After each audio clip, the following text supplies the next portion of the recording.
السلام علیکم دوستان عزیز.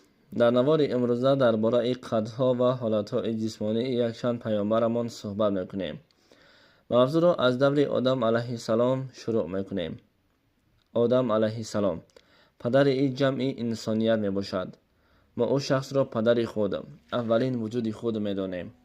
تنها غیر از اتئیست ها پدر آنها میمون است. پدرمان آدم علیه السلام دلیل است بر معجزه خداوند.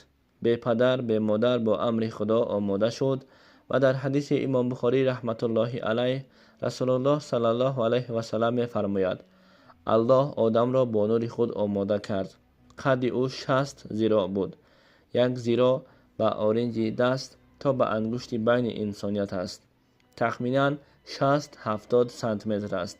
یعنی از این برمی آید که قد آدم علیه السلام 27 یا اینکه 30 متر می باشد. بله، پدر انسان ها آدم علیه السلام به 30 متر برابر بود و خیلی پرقوت بود.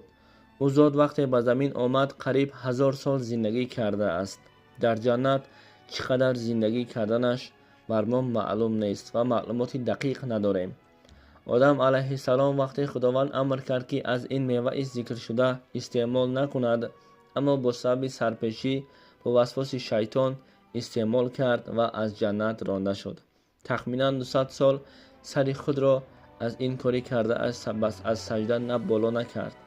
بعد از بشریت انسانی با تقدیر خدا قد انسانها پس شدن گرفت. تا روز قیامت انسانها قد پس می شوند. در این باره حدیث‌های خیلی زیاد هست. اکنون نوبت به پیامبر نوح علیه السلام. او شخص با صبر و غایه خود مشهور است. 950 سال به ایست قوم خود را به خداشناسی دعوت میکرد. البته نوح علیه السلام نیز قد بلند و پرقوت بود. تاریخچیان به این بعضی روایت ها را می نویسند. کشتی ایست ساخته این نوح علیه السلام را به یاد آورید. کشتی آنقدر بزرگ بود به هزاران آدمان و حیوانان جا شد. با پر و وزنین بودن کشتی نگاه نکرده در طوفان کشتی زیر آب نمانده است. این اولا قضای خداوند است. بعداً کشتی خیلی پرقوت ساخته شده است. وقتی با بلندی با پرقوت بودن کشتی نظر اندازیم باید قد انسان ها نه کمتر از 15 متر باشد، میگویند تاریخچیان. به همین تخمین ها برمی آید که قد پیامبر نوح علیه السلام 15 یا اینکه 20 متر می باشد. والله اعلم.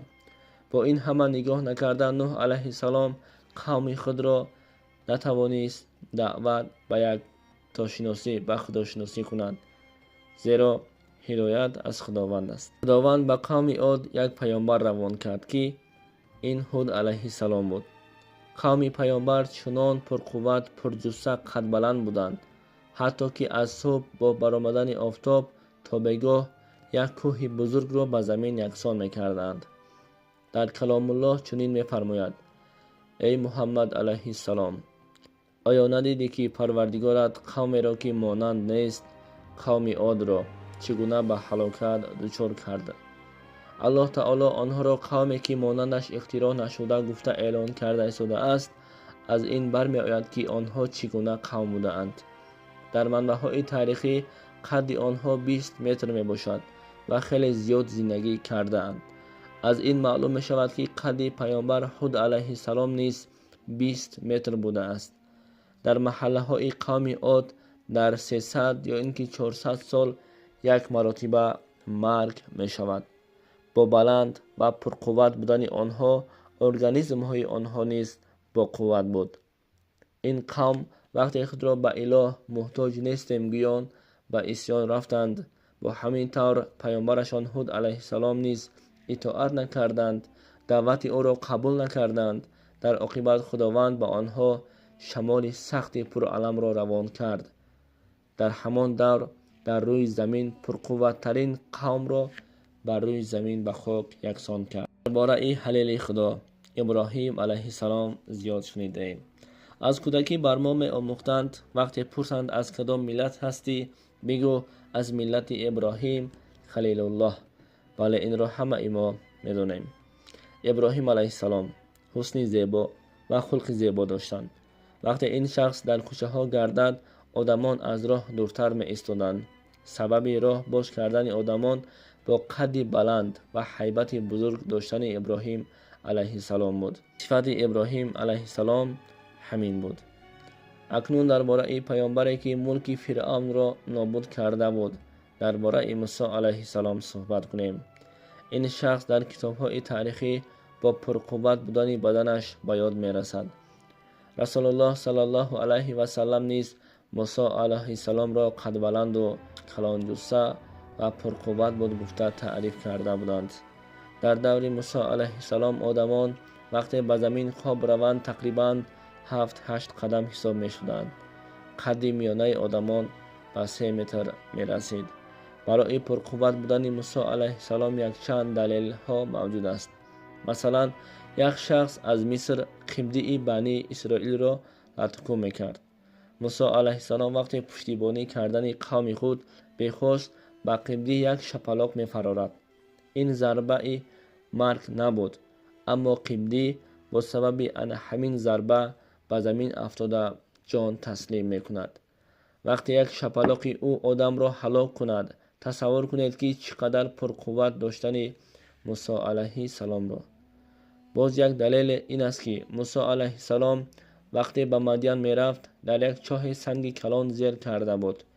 موسی علیه السلام به خاطر کمک کردن به 2 اپا و خواهر سنگ بزرگ را خودش می گیرد. دخترها در حیرت افتاده می گویند این سنگ را نه تنها 2 نفر باید به زور بردارند.